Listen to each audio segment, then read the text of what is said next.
I've always been a simple guy. I'm not asking for much in life, just a little peace, a cold drink, and a spot in the shade where I can kick back and forget the world for a while. That's why I bought the hammock. It wasn't even expensive. Just a sturdy woven canvas one with a wooden stand, the kind you can find online with a chill vibes-only aesthetic. I set it up in the corner of my backyard, right under the old maple tree that turns blood red in the fall. It was perfect. Every evening after work, I'd grab a book, or sometimes just close my eyes, and sink into that hammock. Birds chirping, breeze rustling through the leaves, the occasional squirrel darting around like it had stock in chaos. It was my little escape from emails, traffic, and the endless stream of nonsense life throws at you. And honestly, it made me happy. That hammock was like a mental reset button. You'd be surprised how much clarity you can find when you're swaying gently between 2 points, not a care in the world.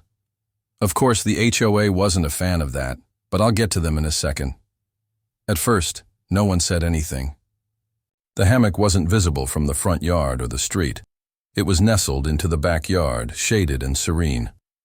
I wasn't violating any landscaping rules, wasn't throwing loud parties, wasn't building a skate park. Just a hammock and me decompressing from the madness. One Saturday afternoon, my neighbor Mark leaned over the fence and said, "Man, that looks like heaven. I might get one myself." We laughed, clinked our iced teas, and kept talking about weekend barbecues and fantasy football. Everything was good, normal, until about 3 weeks in. That's when the mood started shifting. One morning, I noticed someone walking slowly past my yard with a clipboard. That's never a good sign in a neighborhood run by an HOA. It was Linda. Yes, that Linda, our HOA president. Always dressed like she's running for office, sunglasses permanently glued to her face, and an energy that screams, "I peak with passive aggression." She paused, looked over the fence, tilted her head, wrote something down, didn't say a word. I knew it was coming. You know that feeling? When you just know someone's about to make a big deal out of something small? That little itch behind. Your eyes that whispers, "This won't end well?" Yeah, that. Still, I tried to give her the benefit of the doubt. Maybe she was noting a loose fence board. Maybe she liked the tree and wanted to plant one herself. Maybe, just maybe, she wasn't going to declare war over a freaking hammock. Spoiler alert, she was. I didn't hear anything for a few days, and then, bam, there it was. The letter, folded neatly and taped to my front door like a warrant. HOA letterhead in all caps, my name bolded. The kind of tone that makes it sound like you've committed a federal offense when all you've done is try to relax in your own backyard.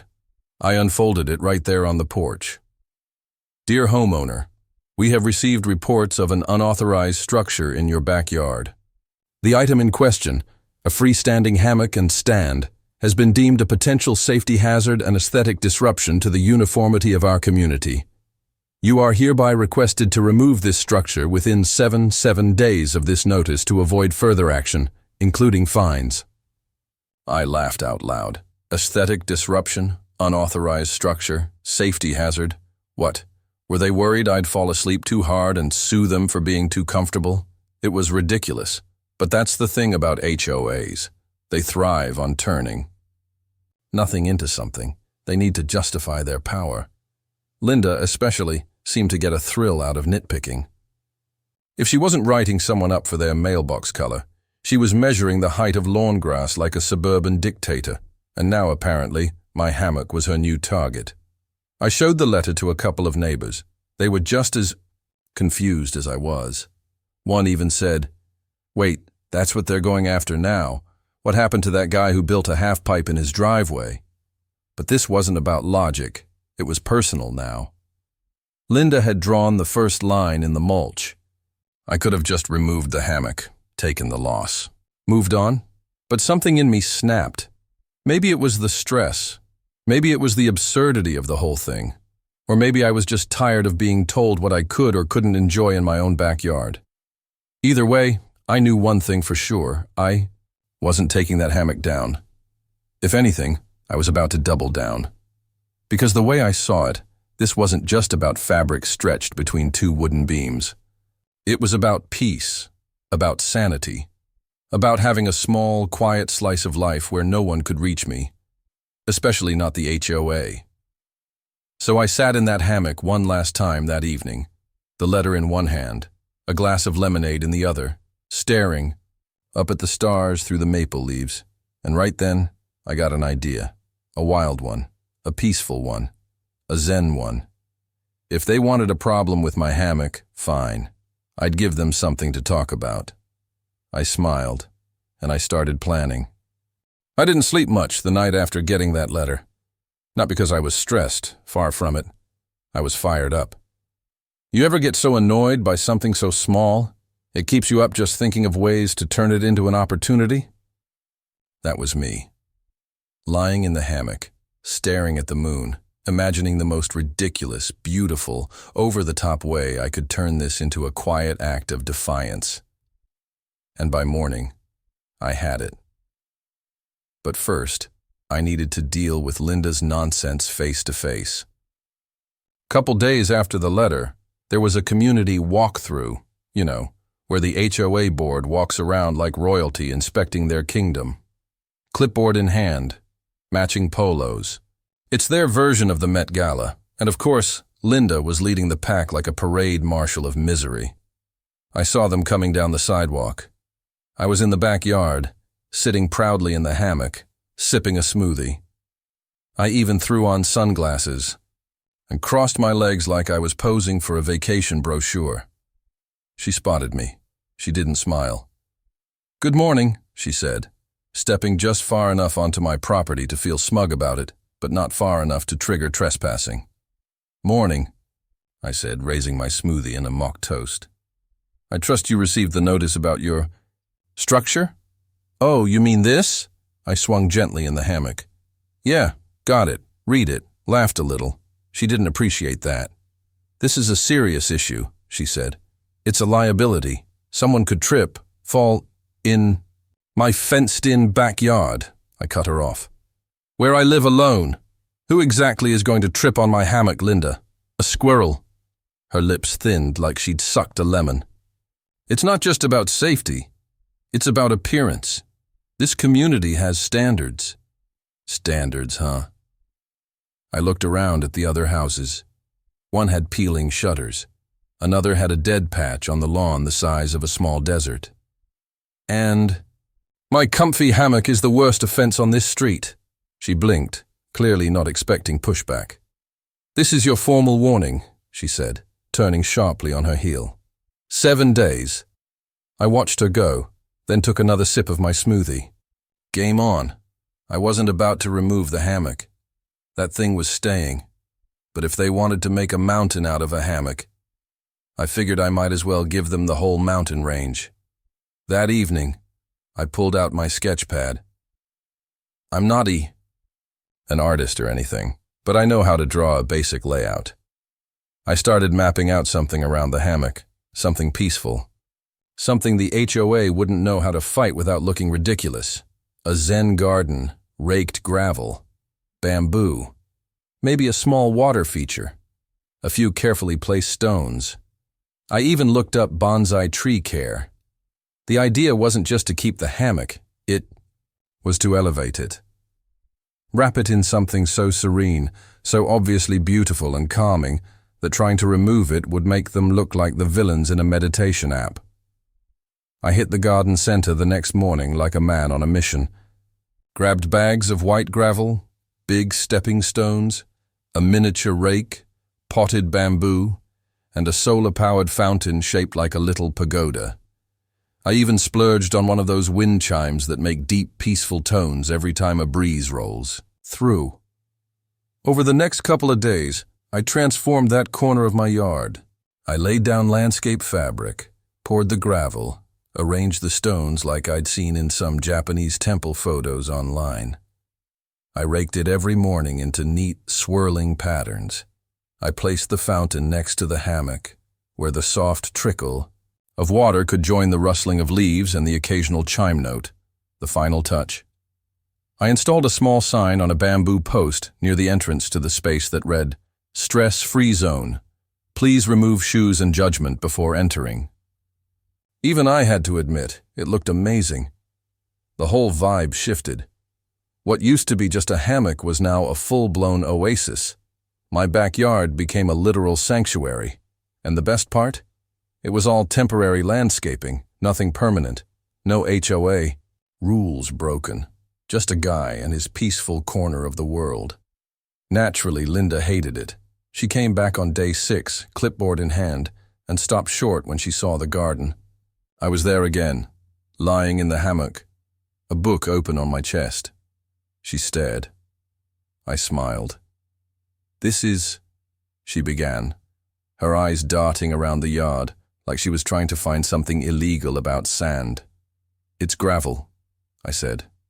"No permanent, fixtures, all movable, all within code." "You landscape just for this? Didn't you say the hammock was an aesthetic disruption?" Figured I'd fix the aesthetics. She opened her mouth, closed it, then scribbled furiously on her clipboard.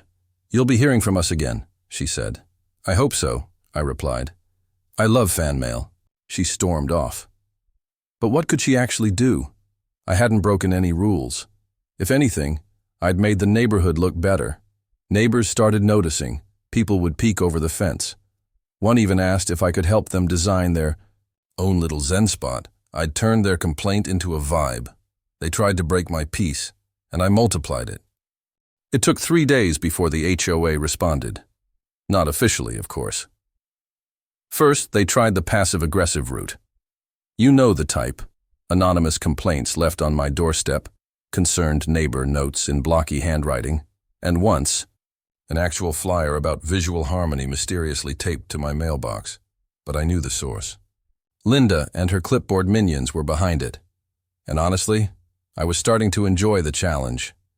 Every move they made felt like an opportunity to double down, calmly, politely, and with just the right amount of flair. So, when I got the second letter from the HOA, this one with bolded text and phrases like visual nuisance, community compliance, and unapproved yard alteration, I knew they were spiraling. And that's when I decided, if they thought my Zen garden was a problem, I was about to give them a whole enlightenment. The next phase of my plan? Expansion. The hammock had become the centerpiece of something much bigger now. It was no longer just about relaxation, it was about principle. And I wasn't going to let a bunch of suburban control freaks tell me I couldn't make my own backyard a place of peace. I started small, added a curved stone path that snaked from the patio to the garden. Then I brought in more bamboo, this time taller stalks in giant pots. I placed them strategically along the fence to give the whole space a tranquil, enclosed feel. It felt like stepping into a spa, not a backyard. Then came the lanterns. Solar-powered, of course, because apparently wiring things was the HOA's new favorite rule to cite. I bought 20 small paper lanterns and strung them between poles along the back edge of the yard. At night, they glowed with a warm amber light that made the whole garden look like something out of a travel brochure. I didn't stop there. I brought in a small wooden bench, the kind you'd see beside a koi pond. I even got a portable Bluetooth speaker that played soft ambient sounds, birds, wind chimes, ocean waves. Not loud enough to be heard over the fence, just enough to make you feel like you were 1,000 miles away from lawnmowers and nosy neighbors. And in the very center of it all, right beside the hammock, a miniature Buddha statue, not for religious reasons, just because it fit. The HOA wanted war, but I was giving them serenity. They were swinging swords, and I was answering with open palms and incense sticks. The reactions started rolling in, fast. My next-door neighbor, Kevin, who never talked to anyone, leaned over the fence one morning and said, "Hey man, I don't even like hammocks, but this is awesome." A couple from down the street asked if they could take engagement photos in the garden. Even the mail carrier started lingering a few seconds longer on my deliveries. But Linda? Oh, Linda was livid. She showed up unannounced on a Saturday afternoon. just as I was trimming some bonsai branches. I was playing soft flute music and sipping matcha like I was living in a meditation app. "This is completely out of control," she snapped. I stood up, smiling. "Afternoon, Linda. Would you like some tea?"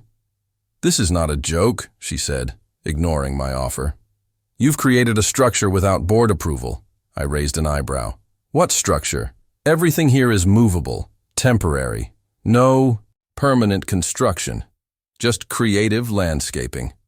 She opened her mouth, then paused. I could see her trying to find the angle. "The lanterns. Those could be a fire hazard." "Solar," I replied. "The sound system, disturbing the peace." "Under 40 decibels, I checked." She took a deep breath. "This entire setup violates the spirit of our community guidelines." "The spirit?" I said, stepping toward her. "Linda, this entire space was built around spirit. The spirit of peace, of relaxation, of harmony. I'm pretty sure I've brought more calm to this neighborhood than your entire board." She didn't respond to that. Instead, she whipped out her phone and started taking photos. I didn't stop her. In fact, I posed next to the Buddha statue with a peace sign. "You'll be getting another notice," she muttered. "I'll make room on the fridge." She stormed off again, and I swear, the chimes above the hammock rang like applause. At this point, it wasn't just about aesthetics. The garden had become a quiet act of rebellion, a peaceful protest wrapped in white gravel and warm lantern light. I wasn't yelling. I wasn't threatening. I was just existing in a way that drove the HOA absolutely insane, and the more they tried to fight it, the more absurd they looked. Because here's the thing. Rules are important. I get that. But when they're used to stifle harmless creativity and micromanage comfort in someone's own backyard, they stop being about community and start being about control. I wasn't causing harm. I wasn't lowering property values. If anything, people started asking me for design tips. They wanted to build their own peaceful spaces too. One guy on the next street over put in a little waterfall. Another neighbor added hanging lanterns to their pergola. The whole vibe of the neighborhood was changing, one non-compliant hammock at a time. And me? I was just getting started. I didn't build the Zen Garden to start a war, but the way the HOA reacted, you'd think I'd set up a Ferris wheel in my backyard. It was never about noise. It was never about being flashy. I wasn't hosting wild parties or parking junk. Cars on my lawn. All I wanted was a hammock, a little patch of peace, a place to breathe after long days and even longer HOA letters. But what started as a way to unwind had grown into something bigger. It became my way of pushing back, without shouting, without lawsuits, without the drama the HOA seemed to thrive on. It was quiet resistance, gravel and bamboo instead of picket signs and megaphones. And it was working. At first, I didn't notice. I was too busy adding to the garden, tucking in more ground lights, rearranging stepping stones, and carefully raking the sand into that hypnotic ripple pattern. It had become a daily ritual. Not just decoration, meditation. Each movement of the rake was like letting go of one more annoying email or HOA policy. But then neighbors started lingering when they walked by. Strangers I barely knew stopped to compliment the view through the fence. One guy, Steve, from 3 doors down, told me his wife insisted they sit on the sidewalk across the street every evening just to soak in the vibe. That's when I realized I wasn't the only one who needed this. The neighborhood had gotten tense. People tiptoed around Linda and the board like they were royalty with clipboards. Every holiday decoration, every flower pot, even wind chimes, had to conform to guidelines. It was suffocating. But now, this garden, it was like a pressure valve had opened. Kevin from next door brought over a couple beers one evening. He never used to even wave. Now, he was asking where I bought my gravel and if I could help him design a chill corner in his backyard. We sat in the hammock, traded stories, and listened to the wind and the bamboo. "I didn't even know you could be this relaxed in this neighborhood," he said. That line stuck with me. and it seemed like every week someone new was drawn to the space. An older couple brought their grandkids to see the magic garden. A woman jogging with her dog stopped and asked if I taught meditation. I don't, but the idea was tempting. Even teenagers, actual teenagers, stood outside the fence and whispered things like, "Yo, this is fire," and "Why doesn't our yard look like this?" That's when the HOA escalated. Linda and the board sent me a formal complaint, the kind with threatening language, words like escalation, legal review, and final notice. They accused me of hosting an unauthorized attraction. No joke. They were acting like I was charging tickets at the gate. I posted the letter on my fridge and kept raking. Then, they tried the scare tactics. I started seeing the security patrol car park across from my house more often. HOA board members would stroll by at odd hours, pretending to inspect foliage, while clearly snapping photos on their phones. I even caught one guy standing on a stool in the back of his truck, trying to get a higher angle of the garden. But I wasn't violating any specific rule. Everything was temporary. The lights? Solar and low voltage. The sound? Barely above a whisper. The statue? Lawn decor? Just like a gnome or a flamingo. Even the gravel path didn't count as a permanent alteration by the book. And they hated that, because the truth is, the HOA wasn't angry about the hammock, or the garden, or even the number of lanterns I'd strung up. They were mad because I'd created something beautiful, and I hadn't asked their permission. That's what this was really about. Power, control, the illusion that they had the final say on what peace looked like in someone else's backyard. But here's what they didn't get. This was my protest, and it was catching on. One weekend, 3 other neighbors started their own mini Zen gardens. One guy put a wind sculpture in his front yard. Another couple added string lights and a bench under their tree. Nothing extravagant, just little acts of calm defiance. It was like a wave of peaceful resistance was spreading down the block. Linda must have been losing her mind. At the next HOA meeting, yes, I showed up, sat front row and brought herbal tea. I watched her squirm as people asked why creative landscaping was suddenly being treated like a crime. One woman stood up and said, "If this community doesn't have space for a hammock and a few bamboo plants, maybe the rules are the problem, not the garden." I nearly clapped. The board sputtered. They tried to justify their stance, talked about uniformity and neighborhood identity. But the more they talked, the more it became clear they were trying to regulate happiness, and people were finally tired of it. The best part?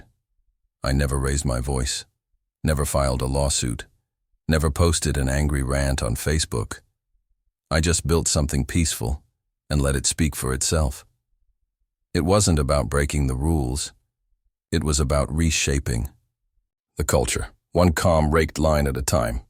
I don't think I'll ever forget the moment I realized my front yard had become a destination. It was a Saturday morning. I was in my robe, sipping tea on the hammock like I always did, when a small group of people pulled up in a minivan. Figured it was a family visiting someone nearby, until the dad pulled out a camera with one of those big zoom lenses, and the mom pointed toward my yard like she was narrating a museum tour. "There it is," she said. "See the rock path? That's the one I showed you on Instagram." The kids immediately started running up to the edge of the fence. They weren't even subtle about it. Just full-on pressed their faces against the pickets, oohing and ahing like they were at Disneyland. At first, I just blinked at them. Then I laughed. It had finally happened. My chill little hammock setup, the same one that had earned me 2 HOA violation letters and a veiled legal threat, was now drawing visitors from outside the neighborhood. I guess I shouldn't have been surprised. A few weeks earlier, someone on Nextdoor had posted photos of the garden with the caption, "Peaceful oasis in the middle of HOA madness." That post got shared a few dozen times. Then someone uploaded a video tour to TikTok. Then another person mapped it on Google as a neighborhood Zen stop. From there, things spiraled, in the best way possible. People came by just to sit on the sidewalk and take in the vibe. Some brought sketchbooks. Others just walked slowly past, smiling and whispering things like, "This is what I need in my life." One teenager showed up wearing a shirt that said, "Free the hammock." I almost fell off the actual hammock laughing. What was even crazier, some folks started leaving small tokens at the fence. Painted rocks, origami cranes. One guy even hung a tiny wind chime from the gatepost and left a note that said, "Thanks for reminding me to breathe." Meanwhile, the HOA was imploding. Linda tried to pass a new rule that would limit how many decorative elements a yard could have. She proposed restricting the number of solar lights and banning non-standard ground coverings. Her wording was so vague it could have outlawed mulch if they felt like it. But this time, the community pushed back. Big time. At the next board meeting, nearly every seat was full. People showed up in droves, some wearing shirts with little rake designs or bamboo graphics. Kevin even brought a speaker that played soft meditation music while the meeting happened, just loud enough to be noticed. I stayed quiet for the first part of the meeting, just sipping my tea in the back. Then, when it was time for open comments, I stood up. "I just want to thank the board," I said. "Because if they hadn't tried so hard to shut down my hammock, I never would have created a space that this many people enjoy." Some people clapped, some smiled. Linda did neither. She just tightened her lips like she was trying not to bite through them. I continued. "You tried to make it about rules, but it was always about control. The problem is, you don't control peace. You can't regulate joy, and you can't stop people from finding their calm." Boom. Mic drop. After that, the new rule proposal quietly disappeared. It never made it past committee review, and just like that, the tide turned. Now it's not unusual for me to see people outside during sunset, meditating on the curb or snapping photos. I even got a knock on the door last week from a woman who runs a local wellness blog. She asked if she could do a feature on my garden. Called it The Zen Revolution of Suburbia. I told her she could use that title for free. The real kicker? Linda hasn't said a word to me in weeks. Not a letter, not a glare, not even one of her patented judgmental slow walks past my property. Either she's finally accepted defeat, or she's waiting to regroup. Honestly, I don't care which, because at the end of the day, I won. And not just in the rub-it-in-your-face kind of way. I won because I proved something, that you don't have to yell to make an impact. You don't have to break things to build something better. You can resist with calm. You can protest with plants. I started with a hammock, and now my yard is a movement. People tell me all the time how it inspired them to plant something, to breathe deeper, to take back a little piece of peace in their own space. One guy said he canceled his noise complaint and bought a fountain instead. Another turned off his TV and started reading outside under string lights every night. Even Kevin built his own little Zen nook, complete with a water basin and a lantern. We call it Zen Junior. Sometimes I still get the occasional raised eyebrow or muttered comment from the old guard of the neighborhood. The ones who think lawns should be flat, green, and silent. But for every one of them, there's someone else planting lavender, or hanging wind chimes, or finding the perfect spot for a hammock. And the best part, they don't need permission.